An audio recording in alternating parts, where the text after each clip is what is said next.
Buenas, então, pessoal. Na última aula a gente acabou parando nos relés, né? Então, hoje a gente vai dar sequência e dar uma recapitulada, né, sobre esses dispositivos de proteção, tá? Pessoal, eu sei que tem gente aqui que com certeza trabalha na área, né? Com certeza aqui a gente tem alguém que trabalha um pouquinho com comandos, né, que já tem uma certa experiência, já tem um certo domínio da coisa, né? Mas, assim, nós temos vários dispositivos de proteção. Dentre eles, a gente tem os fusíveis, nós temos os relés, disjuntores motores, nós temos disjuntores que não são disjuntores motores, né? Até mesmo aqueles mesmos que nós utilizamos nas residências. Então, existe uma gama bem ampla desses dispositivos de proteção. E quando a gente trabalhar lá na oficina, com certeza a gente vai ver, né? A gente tem bastante coisa aqui, tem diazed, tem disjuntor motor, tem uma relé térmico, tem uma gama bem ampla aqui, né? Só que a gente precisa entender uma coisa que é muito importante. Para a gente ter, então, um painel de comando, a gente tem que ter dispositivos de proteção. Só que cada um desses dispositivos de proteção vai ser para um determinado circuito, ou o circuito principal, ou o circuito de comando, ou a gente está pensando em proteger a carga. Então, a gente sempre vai olhar para o que a gente está alimentando. O principal de tudo, quando a gente fala no dimensionamento de comandos ou até instalação elétrica predial, a gente sempre olha para a carga. Eu não posso dimensionar um condutor sem saber qual corrente vai passar por ele. E eu não posso dimensionar um disjuntor sem saber qual carga ele vai estar protegendo. Isso é uma coisa básica. Então, a gente conhecendo cada um desses dispositivos, a gente consegue trabalhar. Lógico, hoje em dia, fusível é uma coisa que já não é tão usual como foi no passado. Hoje as coisas evoluíram, nós temos dispositivos que conseguem proteger tanto o principal quanto o auxiliar sem eu ter que trocar, né? Então, olhem no passado o gasto que uma empresa tinha para ficar reabastecendo fusíveis, que é algo descartável. Hoje não, hoje tem um dispositivo que rearma, como disjuntor motor, como disjuntor. Então, esses conhecimentos é o que vão fazer toda a diferença na hora da gente estar lá na indústria, estar lá fazendo o serviço como autônomo, é o que vai fazer a diferença para a nossa instalação estar mais segura, estar melhor dimensionada e tudo mais, tá? Então, beleza. Recapitulando, então, falando sobre os relés, tá? Nós temos vários tipos de relé. Relé temporizador, relé térmico, relé... Assim, ó, a gama é ampla, mas o que a gente acaba sempre utilizando são dispositivos que são direcionados àquilo que a gente está alimentando, ou àquilo que a gente está protegendo dentro do circuito. Pode falar. Oi? Ninguém falou nada? Então, o que é um relé? Tá? Relé é um dispositivo utilizado para a proteção de circuitos em relação à sobrecarga, diferentemente em relação aos fusíveis, tá? Que atuam uma única vez. Aquilo que a gente estava conversando. O fusível tem o poder de proteção uma única vez.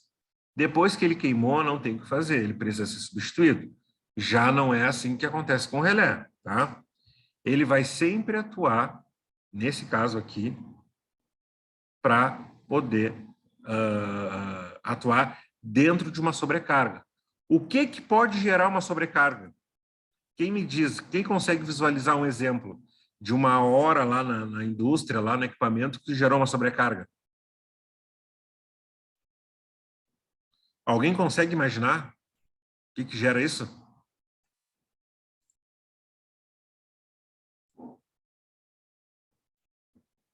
Não? Não, eu não acredito. Vocês estão escondendo o jogo. Para. Desculpa Ninguém... aí, professor, não consegui entender a pergunta. O que pode gerar uma sobrecarga dentro de uma instalação, dentro de um quadro de comandos? Desarmar tudo? Tá tudo bem, mas o que pode gerar uma sobrecarga? Uma sobretensão, o teu equipamento está... o peso que ele está programado para fazer, a bomba está fazendo, ele vai fazer um peso extra e ele vai desarmar tudo. Perfeito. O que acontece então, pessoal? Quando a gente fala uma sobrecarga, a gente tem dois tipos básicos. Só para complementar aqui, professor, no caso aqui, a gente tem um caso aqui que está... Trocaram fizeram uma obra no guincho e colocaram uma lona mais grossa. Então, o freio não está abrindo todo. Por sua vez, quem às vezes tá parando é o motor, por causa que está fazendo uma força muito mais excessiva do que era para fazer e bota tudo embaixo. Perfeito, perfeito. Então, quando a gente tem a sobrecarga, ou, dependendo da situação, sobreaquecimento, ele pode ser na rede, que aí na rede vai ser quando a gente tiver um tape excessivo de alimentação, tá? Ou vai ser na carga. O que pode acontecer na carga?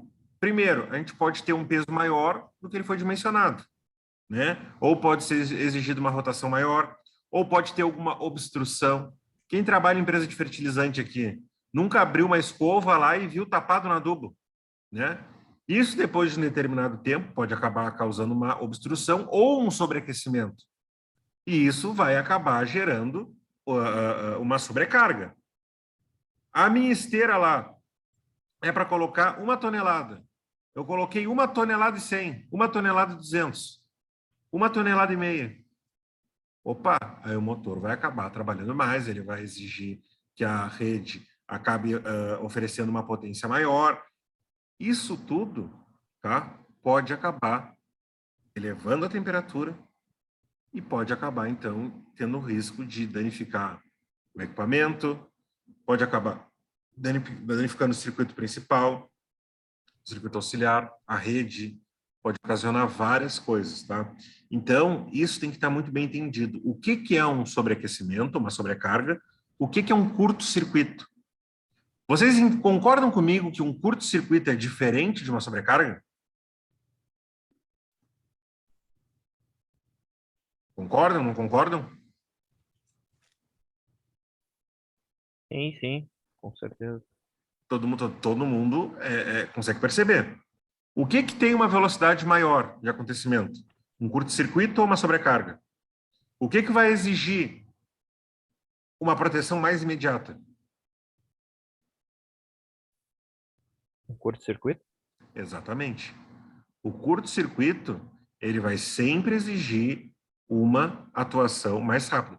Por isso que nós temos lá, então, circuitos fusíveis de AZED, rápido, ultra rápido, retardado, porque vai sempre atuar nesse tipo de proteção, tá? Então, assim, os relés, eles vão atuar diversas vezes durante a vida útil deles, né? Eles não têm essa necessidade de serem substituídos. Então, é um dispositivo que acaba se tornando mais viável para que a empresa acabe adquirindo, tá? Os relés utilizados comumente como dispositivos de segurança podem ser do tipo eletromagnético e térmico, tá? O que são um relé eletromagnético e um relé térmico? Tudo que é eletromagnético, tá, geralmente está associado a uma bobina que vai acabar fazendo com que metais troquem de posição. Atuação elétrica vai induzir uma atuação mecânica. Usou o termo eletromagnético, tem mecânica e campo magnético envolvido no jogo, tá? Prestem sempre atenção. O que são os relés eletromagnéticos, né? A atuação desse dispositivo vai se basear na ação eletromagnética gerada por uma corrente, né? Geralmente na bobina, que provocado pela circulação de corrente, e vai ter dois tipos de relés que são os mais comuns, tá? O relé de mínima tensão e o relé de máxima tensão. Então, o que acontece, vocês podem ver aqui na imagem, né? A gente tem nesse canto inferior, que está mostrando a bobina. Circulou a corrente, tá? Ele vai acabar induzindo metal, que vai abrir a chave e não vai deixar a corrente circular por esse dispositivo. Então, isso é a grande sacada. O relé de mínima tensão e o relé de máxima corrente. O que vai determinar a atuação dele ou não? se a corrente vai aumentar ou não. Ó, recapitulando, prestem bem atenção, isso é muito importante. Quando eu tenho uma corrente excessiva, tensão excessiva, eu vou ter a indução de um campo magnético na bobina que vai trocar de posição a chave. Vai parar de circular corrente pelo circuito, porque o relé eletromagnético não vai estar conduzindo. Não estou falando de aumento de temperatura. Eu vou falar de aumento de temperatura quando a gente estiver falando, então, dos relés térmicos. Tá? Sabendo isso, então, partindo desse princípio, a gente pode falar, então, sobre, aqui, antes da gente entrar no relé térmico, são alguns tipos de relé eletromagnético. Tá? Os relés eletromagnéticos de mínima tensão monitoram a tensão mínima admissível, tá? Aí a gente vai ter que limitar no dispositivo o mínimo, né, e o máximo, com relação a aproximadamente 80% do valor nominal de tensão. Quando a tensão for inferior, o relé, então, atua e interrompe o circuito de alimentação, tá? E o relé de máxima corrente é utilizado para monitorar a circulação de corrente quando ocorre um aumento de corrente acima do determinado no relé. Ele vai atuar e vai interromper essa alimentação. Como? Através da energização da bobina, que a gente falou agora há pouco. Bobina vai fazer praticamente o que a contatora faz. Criou um campo magnético ao seu redor, vai comutar o metal e a chave vai abrir. Não vai ter mais circulação naquele ponto do meu circuito. Tá? Beleza. Tensão, a gente vai estar limitando a tensão admissível até 80%, tá? Aproximadamente do valor nominal da tensão. E o de corrente, a gente vai determinar uma corrente que vai ser o valor máximo, tá? Que ele pode chegar, se ele extrapolar, a bobina vai estar comutando e ele vai estar, então, interrompendo o circuito. Beleza. Relé eletromagnético. Agora a gente vai para o relé térmico. Pessoal, estão entendendo o que eu estou falando? Faz sentido? Vocês estão conseguindo enxergar os pontos?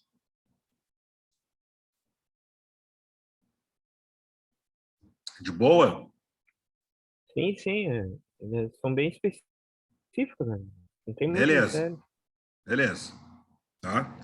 Aqueles que já conhecem, já entendem, quiserem falar sua experiência, falar, beleza, tá aberto a isso.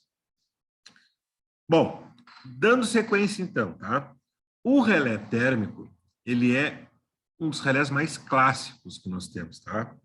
Ele vai ser constituído de 2 metais, ou um bimetal, tá?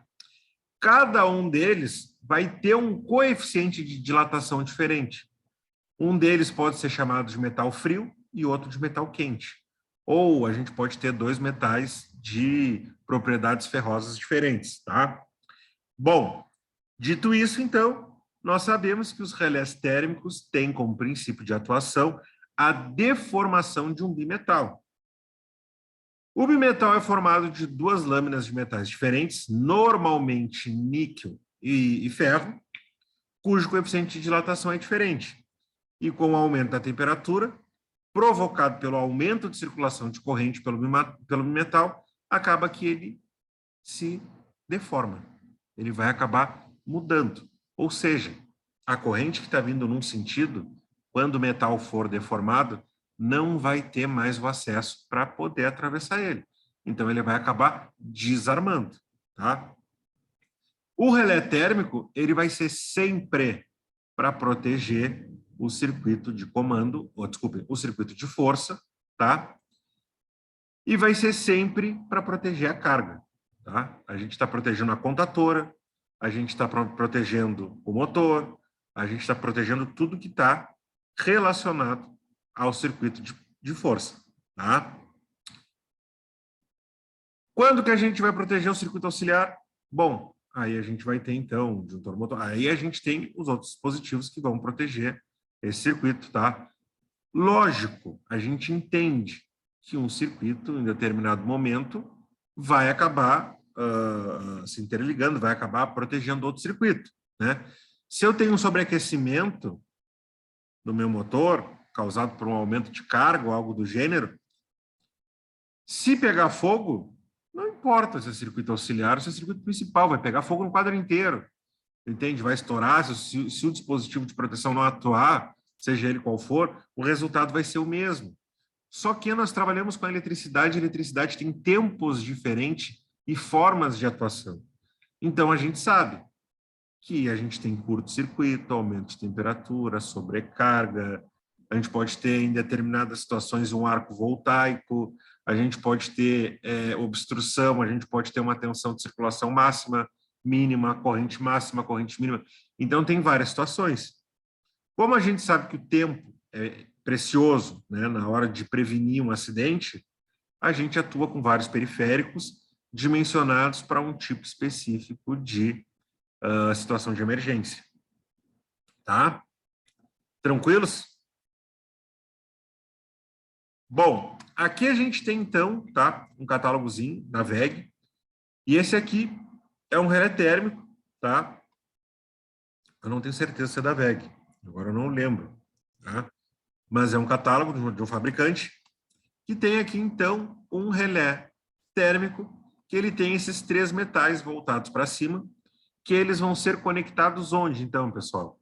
Sempre na saída do circuito principal, tá? Do circuito de força, ou seja, vai estar sempre ligado na contatora. A saída dele, então, vai para o motor. Acoplo o relé térmico na contatora e da saída do relé térmico eu vou, então, para o motor. Sempre no circuito principal. Nunca no circuito auxiliar, tá? Nós temos, então, algumas especificações em relação ao funcionamento desse dispositivo, tá? E cada uma dessas informações vai nos dar, então, uma ideia diferente, tá? A letra A, então, somente rearme automático, auto, tá? Rearme automático, desliga pelo botão e função teste, end, tá? Ou rend, rearme manual, desligado pelo botão ou função teste, e H, somente rearme manual. Isso aqui a gente já tinha falado na última aula, então eu tenho 2 informações muito importantes do relé térmico, que são o rearme automático ou o rearme manual. E essa informação pode fazer toda a diferença quando o assunto é proteção. Por quê?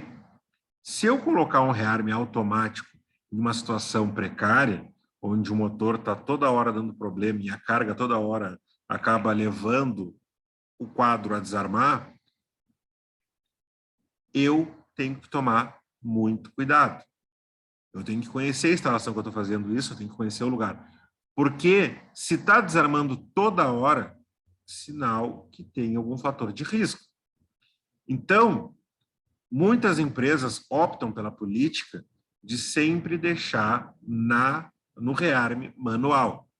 Porque o que acontece? A instalação aqueceu, o relé foi lá e desarmou. Quando os bimetais esfriaram e voltaram para a posição normal, ele vai acabar rearmando a instalação.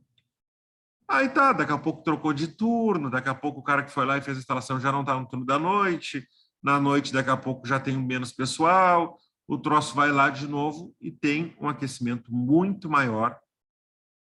Ninguém percebeu o que estava acontecendo, o problema agravou e daqui a pouco não deu tempo de desarmar, queimou lá a instalação, queimou o quadro, gerou um acidente de trabalho, né? Então, no relé térmico a gente tem que tomar muito cuidado.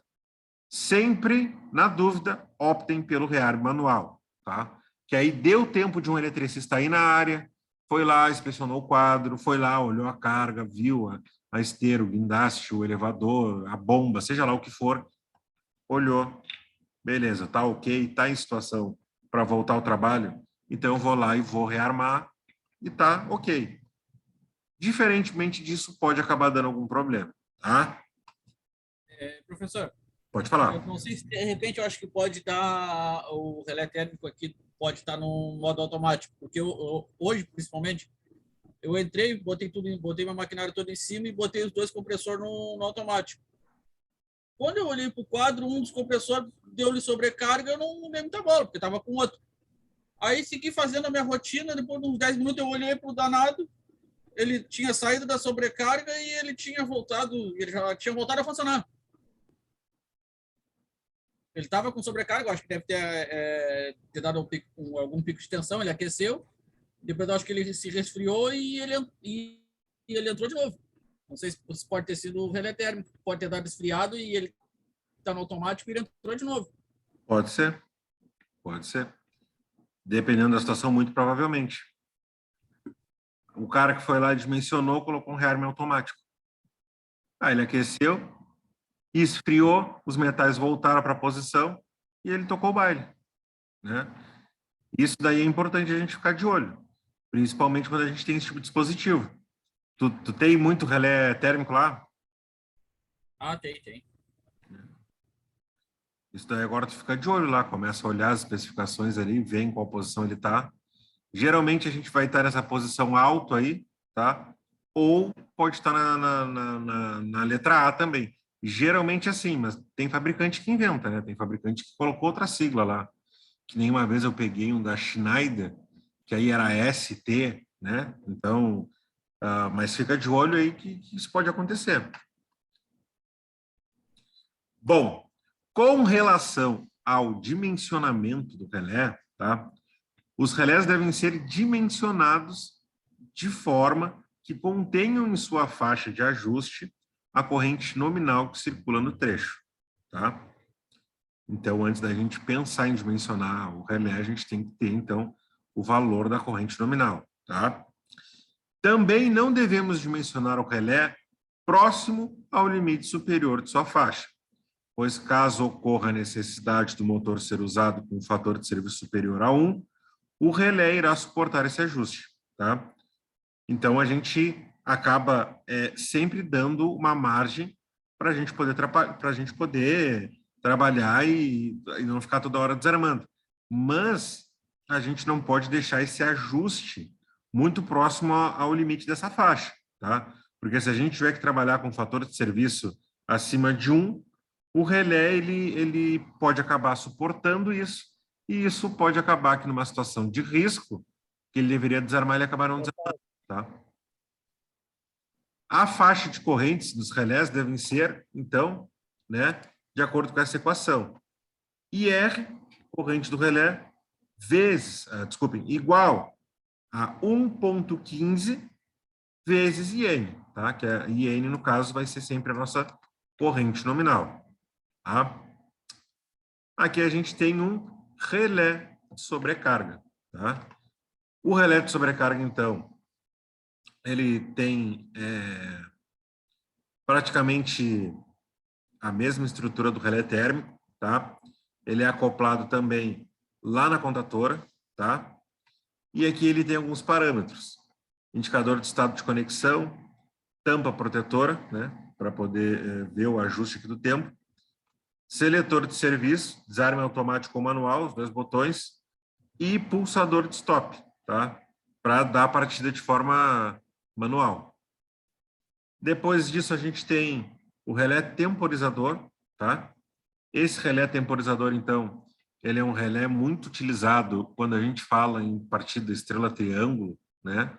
Quando a gente tem a necessidade de que leve um tempo para uma contatora atuar, ou outra contatora, ou quando a gente está olhando para a carga, a gente acaba dimensionando ele de forma que um motor entre, depois entre o outro motor, diminui a corrente de partida, depois ele atinge. Claro, quando a gente fala em soft starter, ele vai acabar perdendo a finalidade dele, né? Dependendo do dispositivo. E aí a gente entra numa curva de aceleração, a corrente pode ter reduzida, a gente tem até a atuação, quando a gente fala no inversor de frequência também, mas em partidas convencionais, a gente acaba adotando esse dispositivo. Aí tem quem diga assim, hoje em dia ninguém usa mais partida convencional, ninguém usa mais partida estrela-triângulo. Tchê, isso aí é ilusão cair num pensamento desse. Porque ninguém vai te comprar uma soft starter de 500, 600 pau para tu dar partida num motor simples para ativar uma bomba. né? Vão te largar 4 contadoras por cima e te vira, entende? Então, dependendo da empresa, do tamanho dela, do recurso econômico que ela dispõe, a gente vai trabalhar sim com partida estrela-triângulo, a gente vai trabalhar sim com relé temporizador, dependendo da empresa, não vou ter nem relé eletrônico, vou ter relé pneumático, né? Não sei se alguém aqui já trabalhou com relé pneumático, ainda é muito utilizado, né? E a gente tem que entender o que tem no mercado e o que existe hoje, né? Eu prefiro ensinar para vocês algo que pode estar caindo em desuso do que algo que talvez vocês poderão vir a usar, né? É porque o que a gente tem é isso, né? Então, beleza. O que vai acontecer com ele, né? Eu vejo muito pessoal falar, isso daí é um cacuete de técnico e é uma coisa que vocês, cada um tem as suas manias, né? Quando alguém fala, desarmou o relé, deu problema no relé, deu problema não sei o quê, eu sou muito chato com isso, tá? Mas o que é? É um relé temporizador? É um relé térmico? É um relé de sobrecarga? Relé falta de faro? Existem vários tipos de relés, né? Então, quando a gente fala do relé, a gente tem que saber de qual relé a gente está. Porque teve uma vez uma turma que eu dei aula, era para uma turma da Iara. E aí a gente estava na oficina, lá em outro local, e eu peguei e falei, pessoal, agora vocês vão testar todos esses relés aqui. E larguei os relés temporizadores. E aí o pessoal, não, professor, mas isso aqui não é relé. Relé é aquele outro que a gente acopla. Eu falei, não, esse aqui é um relé temporizador. Não, mas esse aí é o contador. Não, o contador de tempo, no caso. Não, o relé é temporizador. Então, vocês têm que saber esses nomes técnicos, vocês têm que saber toda a simbologia, a nomenclatura, para vocês depois poderem trabalhar na área de forma bem tranquila, tá? Os relés temporizadores são dispositivos utilizados durante o processo do acionamento das partidas de motores. Sua utilização é bastante diversa e depende da aplicação desejada.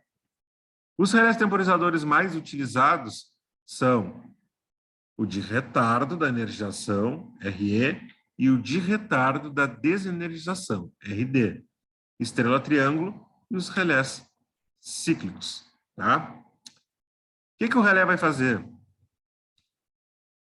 Posso começar minha partida em estrela, vou esperar um tempo, porque a partida vai acabar exigindo uma corrente de partida menor. Depois que ele já deu o torque inicial, eu vou contar alguns segundos e vou entrar em triângulo, que isso vai causar uma diminuição na corrente de partida. Ah, mas para que eu preciso disso? Dependendo da situação, se a corrente de partida for muito alta, eu vou acabar derretendo a rede, né? Porque o condutor não foi dimensionado para isso, eu não tenho um tempo de partida tão desejável, então para isso que eu preciso usar. Se eu não estivesse fazendo isso, eu talvez não tivesse um dispositivo de proteção, um fusível adequado para desarmar caso eu tivesse uma corrente de partida muito alta. Então, essas são estratégias que a gente acaba utilizando para proteger o circuito, para poder, então, ter uma tranquilidade na hora de dar partida e tudo mais. Porque o caso mais crítico, geralmente, eu não vou dizer sempre, porque existem exceções, é sempre a corrente de partida. Tá? Tranquilos? Então, RE vai ser o retardo na energização. PE, pulso na energização. SI, cíclico, 2 ajustes no início, tá? CIR, cíclico ou ciclo de 2 ajustes, início desligado. CIL, cíclico, 1 de ajuste, início ligado. CID, cíclico 1 de ajuste, início desligado. RD, retardo na desenergização, com comando. Com comando, pode ser manual, pode ser através de um botão. RD, retardo na desenergização sem comando, de forma automática. E ET, estrela triângulo, tá? Beleza? Tranquilos? Então vamos adiante, tá? Isso que eu estou falando a gente já conversou, tá? Relé temporizador, tá? Então aqui a gente tem algumas faixas do diagrama, vai nos dar algumas posições, tá? Aqui quando a gente está falando de RTW, né, com retardo na energização, RTW com retardo na desenergização, RTW estrela triângulo, RTW 2 ciclos, ajuste ligado, tá? Início e ligado. Aqui eu vou ter as faixas temporais, tá? A alimentação, a saída e tudo sempre no intervalo de tempo. Posso ter 2 ciclos, tá? Posso acabar tendo um único ciclo e assim sucessivamente, tá? Bom, relé protetor, tá? Os relés projetados para verificação e monitoramento da tensão são muito importantes na instalação por diversos motivos, como, por exemplo, a falta de fase, inversão de fase ou subtensões que podem danificar um equipamento, ocasionando grave prejuízo à empresa, né? Então, olhem aqui para esse relé e olhem para esse, tá? São o quê? 2 relés bem parecidos, né? Só que aqui a gente tem algumas especificações diferentes. Esses aqui, eles vão fazer a verificação e monitoramento da tensão, tá? Eles vão acabar protegendo quando tem uma inversão, que não deveria ter, ou com a falta de fase. Existem várias situações aí que esse relé protetor pode acabar atuando e protegendo, né?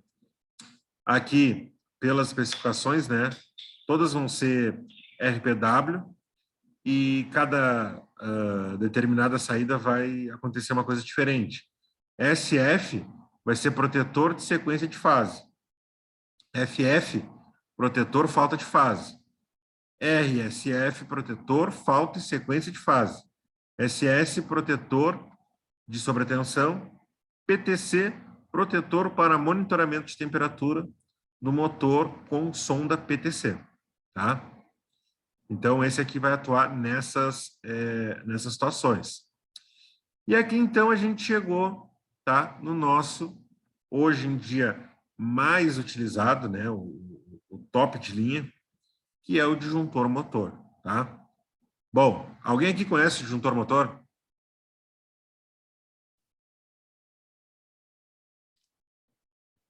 Impossível. Não acredito que ninguém da turma não conheça. Alguém aqui já viu. Com certeza disso. Ouvi falar já, mas ver não. Nunca pegou na mão, nunca... Não. Bom, o disjuntor motor, então, ele é um dispositivo desenvolvido para proteção de motores, tá? Podem ser construídos apenas para proteção de curto-circuito, magnético, tá? Ou termomagnético. Vai proteger contra o curto-circuito e sobrecarga. Possui ajuste na proteção de sobrecarga, o térmico, né? E esse ajuste do térmico possibilita uma melhor atuação no caso de sobrecarga, em relação aos disjuntores térmicos fixos, né? Então, ele tem a funcionalidade para proteger tanto contra curto-circuito, contra sobrecarga e contra a sobrecarga térmica, né? Então, ele tem várias funcionalidades. Ele pode ser rearmado também da forma manual e ele tem um botão de start para a gente poder, então, dar a partida manual nele, tá? Grande vantagem, ele faz o papel do fusível, só que ele não precisa ser substituído. Ele pode desarmar várias e várias e várias e várias vezes, tá? É um dispositivo muito utilizado hoje. As empresas estão optando por usar ele, né? Não faz mais sentido usar o fusível quando a gente tem à disposição esse tipo de componente, tá? Buenas. Aqui a gente tem, então, o disjuntor motor, um catálogo do fabricante, algumas especificações, tá? Aqui a gente tem a faixa de corrente nominal e, dependendo dessa corrente nominal, a gente vai dimensionar pela corrente máxima e a gente, então, vai escolher o modelo mais apropriado, tá? Aqui, nesse caso, a gente tem até 16 amperes e, nesse caso aqui, então, até 32. Bom, a gente vai ver o número de polos no motor e, a partir desse número de polos, então, a gente vai escolher qual vai ser o fator que a gente vai multiplicar para escolher o catálogo certinho, né? A simbologia aqui, então, a gente tem várias descrições, tá? Botoeira sem retenção, botoeira com retenção, fim de curso, contato auxiliar, contato relé térmico de sobrecarga, termostato, pressostato, temporizador com retardo na energização, on delay, temporizador com retardo na desenergização, off delay, temporizador estrela com contato, contador com bobina, temporizador estrela com uma bobina, temporizador com retardo na energização, na bobina, temporizador com retardo na desenergização, cruzamento com ligação, cruzamento sem ligação, aqui o fusível, aterramento, sinalização visual, sinalização sonora, relé térmico de sobrecarga, juntor tripolar, contator, contatos principais, chave seccionadora. Aqui, no caso, tem o autotransformador, motor monofásico, motor trifásico, duas velocidades, que no caso é o da Lander, motor trifásico, duas velocidades com enrolamentos separados. Então, aqui a gente pode ver dois enrolamentos, né? Então, basicamente, aqui a gente tem praticamente todas as simbologias que a gente tem, então, num diagrama de comandos, tá? Quem trabalha aí com a norma, quem trabalha com esses dispositivos aí, sempre vai ver, então, esses mesmos. O que acontece, né? Acontece muito da gente pegar, por exemplo, um diagrama alemão, tá lá do motor, alguma coisa. Aí, lá, a botoeira não vai ter esse Tzinho aqui. Daqui a pouco, ela vai ter um outro traço. Vai ser uma chave diferente, né? Principalmente em chave aberta e fechada, a gente vê que é uma mistura louca, né? Tem várias simbologias, né? Mas a gente sempre se baseia pela IEC, né? A norma regulamentadora brasileira, que a gente acaba adotando a mesma simbologia, tá? Cada um desses aqui tem uma finalidade específica, tá? Buenas. Aqui a gente tem um exemplo, né? Para dimensionar um fusível para proteger um motor VEG, 5CV, 220 volts, extensão, 60 Hz, 4 polos, tá? Supondo que seu tempo de partida TP seja de 5 segundos. Então, o que a gente vai ver, né? Vai ver todos os primeiros critérios. Aqui, no caso, a gente primeiro vai determinar a corrente de partida. Nesse caso aqui, então, o que a gente vai fazer? A gente sabe, né, que nesse caso vai ser 8,2. A corrente nominal vai ser 13,8. Então, se a gente multiplicar 8,2 vezes o 13,8, a gente vai ter, então, essa corrente aqui, que vai ser a pior situação da corrente de partida, tá? Aí a gente vai vir no gráfico lá do catálogo do fabricante, vai achar o valor mais próximo e vai traçar aqui a curva, ó. O tempo aqui está falando que é quanto? Parará, 5 segundos. Então, a gente vai vir aqui, ó, tempo, ó, de 0 a 5.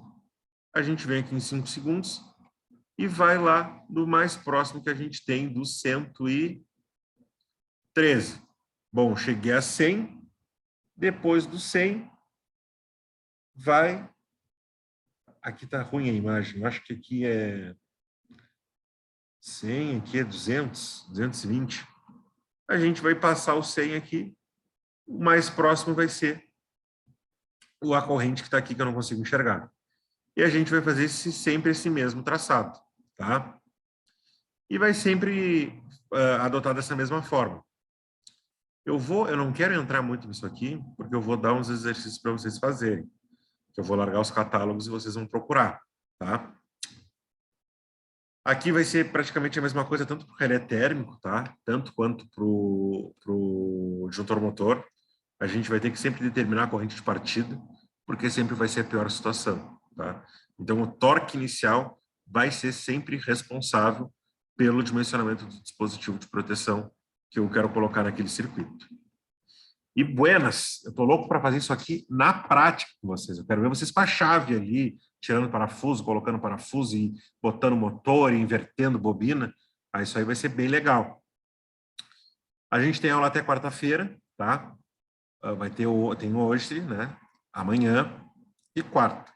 Depois disso, na volta do recesso, eu vou querer mais 2 aulas teóricas e depois a gente vai deitar e rolar na oficina, tá? Aí a gente vai vir e vai fazer todos os ensaios das partidas. Direta, contato de selo, com reversão, estrela triângulo. Aí a gente vai fazer tudo na prática. Aí eu vou colocar, isso daí é critério meu, entende? Se vocês quiserem ficar, vocês fiquem. Mas eu vou deixar 3 horas na noite. Porque a gente sabe que acaba demorando ali para montar, tirar e tal. Aí vocês podem vir com calma, aqueles que, ó, professor, eu vou ficar minhas 2 horas só e tal. Pode ficar tranquilo, não tem problema nenhum, tá? Isso aí é um plus que a gente está dando para vocês conseguirem fazer tudo ali na oficina. Beleza? Tranquilos? Pessoal, ainda estão aí? Estão me ouvindo? Ok. Ok? Então hoje a gente vai... Tranquilo, professor. Ô, Beleza? Tiger, Pode falar. tem algum trabalho para entregar? Só a lista da semana passada. Tu não entregou? Não, não entreguei. Tá, então tu dá um jeito de entregar isso daí. Ou senão eu te avalio um pouco mais na próxima. Tá, tá. Peso dessa, tá? Pessoal, eu gosto desses tiros curtos aí. 1 hora de aula, 1h10, 1 hora. Porque, claro, eu não adianta eu ficar aqui mais tempo, estender e vocês acabarem não assimilando o conteúdo, né? Então, eu acho que a aula já é dimensionada para isso, eu dou um acúmulo de informações, todas elas pautadas, vocês ficam livres para tirar dúvida ou não, e beleza. Acho que a gente toca mais ou menos por aí, né? Não sei se vocês concordam com esse estilo. Com certeza, professor. O senhor vai direto ao ponto e depois tu tem que reassistir. É 1 hora de aula para te reassistir, porque senão fica assim. Hoje uma baita aula do senhor. Pô, show de bola. Não, show de bola, então. Beleza, então, pessoal. Até amanhã. E a gente Ô, professor, segue o baile. Pode falar. tu já botou alguma aula dessas no YouTube ali para me dar uma olhada, que eu perdi, eu tô bem perdido nessa parte aí. Semana passada eu entreguei as 3 pro Drive da escola. Eu não sei se já foi pro YouTube, mas eu acredito que já estão todas no YouTube. Posso até revisar, mas eu acho que já está tudo lá. Tá? Tá legal, tá legal. Senão eu aperto eles lá, então. Beleza, beleza. Hoje eu já posso sair daqui, tá? Valeu, então, pessoal. Até mais. Até amanhã. Valeu, Tiger. Obrigado. Valeu, boa noite.